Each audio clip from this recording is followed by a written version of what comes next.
can see here, you guys knew I was a genius, but didn't know I was actually a scientist as well. Hello everyone, I hope you're all doing excellent.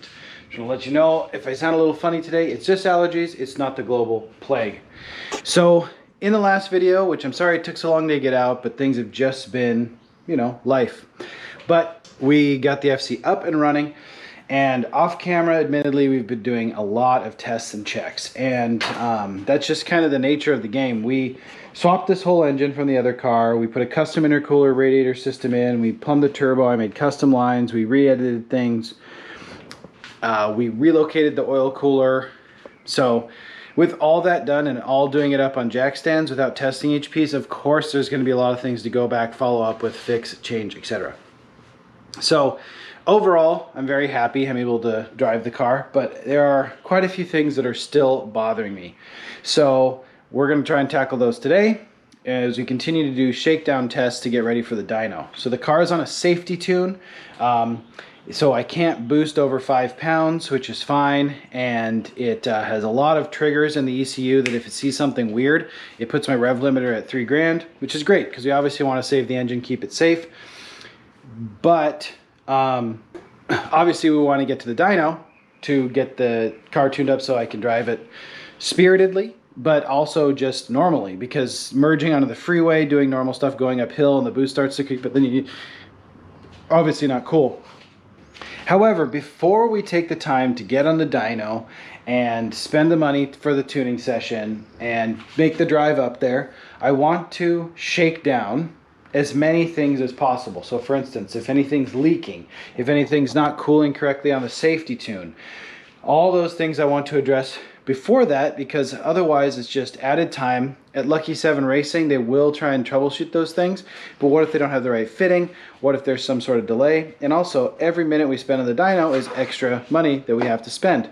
So instead of taking the car in its current setup up to the dyno, I want to troubleshoot a few of these things. Now, funny enough, the first thing I really have to deal with are these seats. These seats look amazing. They are comfortable, but they are way, way, way too high up. So when I sit in here, I'll show you.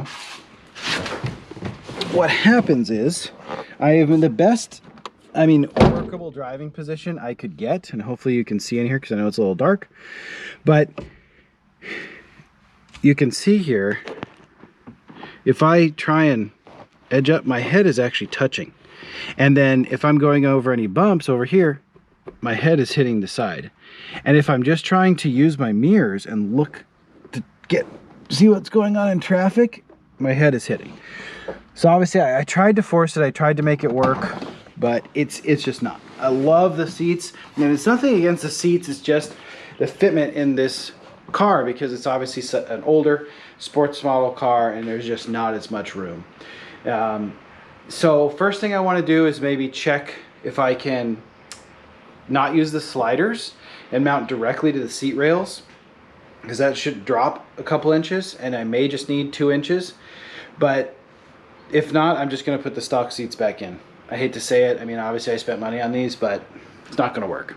We can still utilize the harnesses and the harness bar, and then continue to shop for seats, but it's just tough. You know, it's like with wheels. You have to do your best mental figuring it out, because no one's going to let you just test fit. Hey, can you send me a set of wheels or a set of seats so I can install them in my car, and if they fit, that's good. If not, I'll send them back to you used. No one's going to do that, so it's a little bit tricky. Next thing I want to do is, this is running incredibly hot, and although it's not running too far out of spec, it's getting up to 190 when the fans kick on, if it's sitting at a stoplight or in the garage and the fans kick on and it gets down to 186. It just seems like it's taking a little bit too long. The radiator should be very sufficient size, and the fans, I have 2 fans on there, and obviously they don't have a cowl behind them, but it just seems a little odd. And as I've been adding coolant and burping it, even though we added all fresh new coolant, it's coming out pretty brown. And I think it's because when I first burped it, I didn't even open the heater core. Then I finally opened it, and it's just, it's just a bunch of crud in there. So I think it's the best decision just to drain the coolant again, do a little bit of a coolant flush, and get something else in there, and then see if that helps, because it's right there, you know, it's right there. It's probably workable, but I just want to make 100% sure. And then lastly, what I want to do today is test how well this intercooler is working. I've obviously done some driving tests off camera, and intake air temps seem to be okay, but I want to find a way to get some kind of visual understanding of how well this setup is cooling with the impedance of airflow from it not having a vented hood. And I think it is going to be sufficient, as I've said in previous videos, for this 400 wheel horsepower street setup, overbuilt for reliability. But we'll see what we need to do, because there is room if I need to put a fan on top of it, which I know is a little bit unconventional, but it will help. So anyway, that's enough talking about it. Let's get to working on it. Just got the coolant drained out, and it doesn't look too terrible. Oh, spilling. A little bit milky, mostly green though. So the brown stuff, I'm sure, is coming when I'm burping it from the top, and the hot part's coming back and it's coming up. It's probably in the heater core. So I'm going to see if I can rig a way up to put some hose water pressure through there and flush it all out. Before it goes all the way down, can you see it? Oh, not that much. There we go. Hey, drink it up. So I just got the thermostat open, obviously, and as soon as it opens, you can see all that coming up, which I realized earlier when I was draining it. I'm just obviously draining the radiator because I let it cool down. So the thermostat isn't even open. So I'm going to go ahead and probably pull the plug on the engine block and let everything out as much as I can, because the radiator drain obviously is not going to do anything. So, but we got the whatchamacallit, flush and fill in there. Gonna let that circulate around a little bit. So most of my day is basically just gonna be waiting for this thing to cool back down over and over again so I can actually work on it. But I think it's gonna be worth it. I think this will get us there with where we need to be on the cooling. Ooh. I also just took a moment and checked the timing, just to see if that has anything to do with the heat from the exhaust and everything.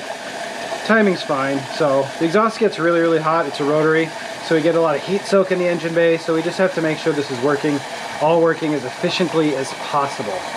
Dude, look at this stuff. It's brown. You can see like sediment here. So yeah, this definitely needs a good flush. All kinds of stuff going on there right now. You know what I mean? I think this flush stuff is already working, because look at all the crap in here.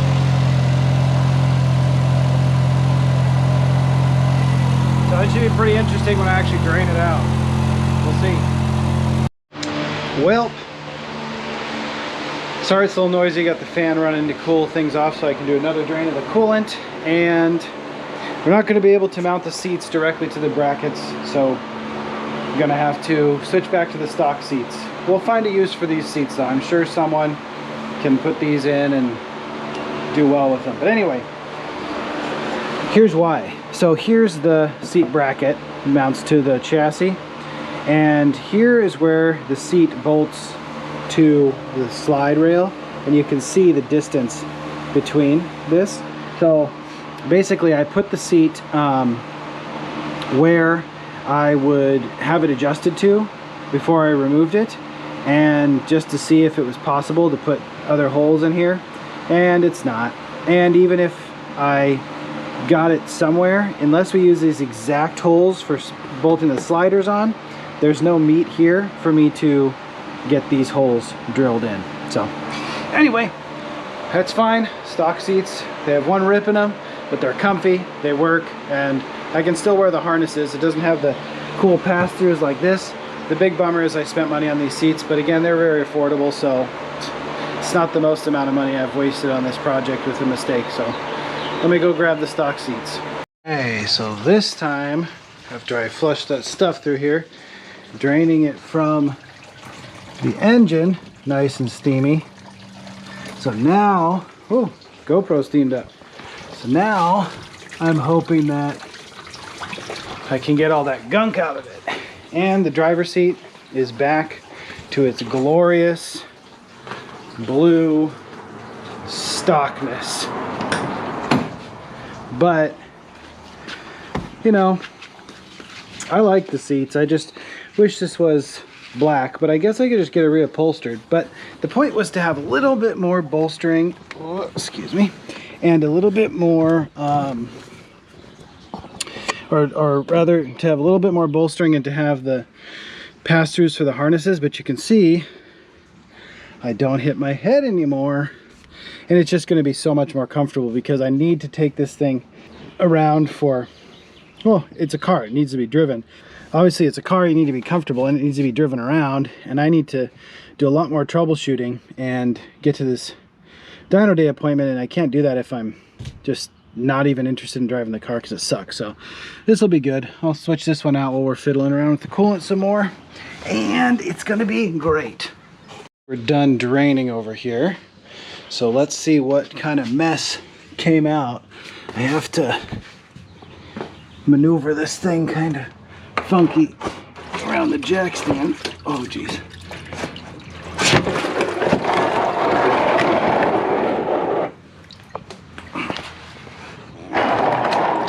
There we go. This is the junk we're trying to get out of there. It is all brown. I'm assuming these little chunks of stuff are stuff that came off the subframe when it was splashing, so don't think that was in the coolant, but this is the junk I'm trying to get out of there. That's great. Okay, now if I can see if the thermostat's probably closed now that I drained all that coolant. I wanted to try and flush it again, but yeah, we'll see as we fill and burp it how it looks when we get it boiling up out again, because hopefully we got most of it with that flushing deal and so on. So here we go. Okay, we got all fresh coolant in there. Let's give it a few minutes and see what color it turns into. Well, I think we can call it a success. So I've been bleeding, burping the coolant for some time now, a couple different cycles. And we don't have any of that brown nastiness, just the clean coolant. So that little flush worked, and it seems to be good. Obviously the fans have kicked on a few times with it just sitting here. I did have the big fan helping it a little bit, but they kicked on, ran real quick, and then kicked off. So I'm gonna let it swallow up as much of this as it wants to while it cools down, and I do a little editing on the other video. And then I think, since it's Memorial Day, seems like a good day to take a drive, especially since I got seats that are now comfortable for me, and we can test out the intercooler flow. Okay, so it's been a little while and it looks like she's swallowed up most of the coolant here, so that's great. Excited to check this out. And as you can see here, you guys knew I was a genius but didn't know I was actually a scientist as well. So this is my visual test that we're going to look at under the hood to see if we are getting airflow over the intercooler. So these are sliced up pieces of napkin laid out here with some tape, and this is a industry accepted method of testing airflow, obviously. So what we're going to do is I rigged up a light over here as best I can, and I'm going to try and get the GoPro attached down like this with the hood closed so we can see if these things basically just flip up. If they flip up while we're moving with the hood down, we know that we're getting some airflow. And then I'm also going to bring the laptop in the car and we're going to monitor some temperatures. Going to sit there and get heat soak real good so that the intercooler and everything gets hot. Then we're going to take off down the road and see if the temperatures drop. So this is my method that I have chosen for today.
So as you can see from our scientific experiment, there is definitely airflow coming through that intercooler. Now that we see there's some airflow, the next step is to test whether it's just cooling adequately enough or not, because we also have to deal with heat escaping the engine bay compartment in general, because we could just be heat soaking everything in there so hard that it's not gonna be able to overcome that. Now again, like I said, we have E85 on our side, thank goodness. So anyway, I'm gonna take this afternoon and go do some driving. What I want to do is like find a parking lot just to idle in, basically drive around a little bit, let it heat soak all the way up, and then we'll get on the freeway where we can get some decent airflow, and we'll see if the temperatures drop. All right, I got the temperature up as high as I can, which is probably a good thing.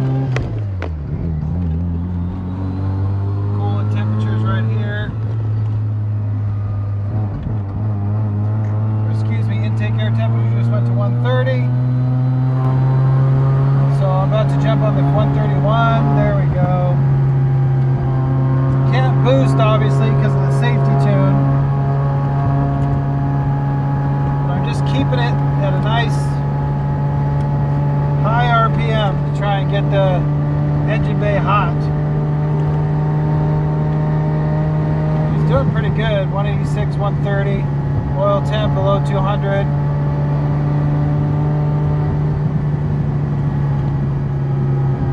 About to jump on the freeway. Obviously I'm not going to film with this in my hand while I'm on the freeway for safety reasons, but I'm still just maintaining some RPM to keep the temperature up. So we're 191 and coolant fans are on, and I'll let you know how well it does just going freeway speeds to try and test the coolant system when, you know, things are a little bit airflow is a little bit higher. Just getting off the freeway, 190, 122, 121 now. So, I mean, it really only peaked at 192 and 128 once I got on the freeway for intake air temp and coolant temperature. So obviously that's right within specs. I don't know as much about the intake air temperature, what I'm targeting for, but what I'm looking at is that it's significantly cooler than the engine temperature. And obviously I'm not able to boost that much, so I'm just holding it, trying to see if I can keep it off of 5 pounds and still hitting boost cut and everything like that. But it's still behaving pretty well. So as I mentioned, this is to try and get the car dialed in on a few things so I can continue to do these test drives. But I think we're going to take it on a relatively long road trip for this untested vehicle on this coming weekend to check out a car show north of here. So I'm excited to do that, and if it's continuing to do well like this, then I don't see why we can't take it up there. It'll also be an interesting test because it's much hotter out there, so I'm pretty coastal where I live, and we're going to be going inland. So it's going to be 10 to 15 degrees hotter, so we'll see how it does in the hotter air. But I'm getting these pretty stable temperatures, and that's with the heater off. So I have a little bit of a tiny little extra radiator I can use. Now if I have to be in that heat with the heater on, it's going to suck, but I can survive it. I'll just bring plenty of water with me. But yeah, this has been a very successful test drive, and I'm very excited to get a few more things dialed in with the FC. So as always, guys, thank you so much for watching. I know it's a quick little video today, but hopefully this is encouraging because progress is being made. Check out the links in the description below. Stay kind to each other out there, and when they ask you, tell them you want more.